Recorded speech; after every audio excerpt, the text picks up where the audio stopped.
What's up, everyone? I have med school starting again in a week and a half and I wanted to share some reflections on this summer, just my work in general, and something I want to give you guys all advice on that could help those of you who are pursuing something that you would see as hard or takes a lot of work, for example. So in the past as a med, especially as a pre-med, I would set very lofty goals that I could not reach. I would try to reach them and almost never reach them. It would put me in a place to kind of be in a good spot because I was striving for very difficult goals. But I would always feel sad when I didn't reach them, and my self-worth would slowly go down every time I would not reach one of these goals.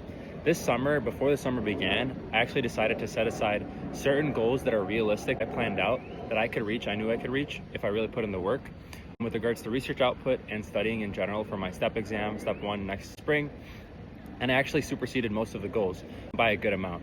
And that, for the first time, made me feel very happy because it's one of the first times I've actually beat one of these goals that I've set for myself.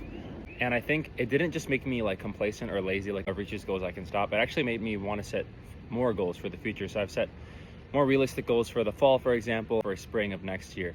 And I think this is something that you see online all the time. Set goals and beat them. That's how you increase your self-worth. If you don't see it online, it's something that I highly recommend you look into. And then after this video, just go ahead and write down some goals that you think are realistic based on what you're capable of doing.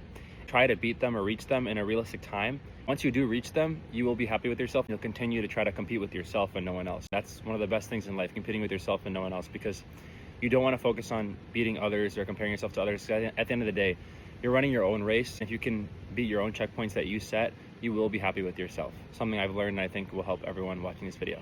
Thanks.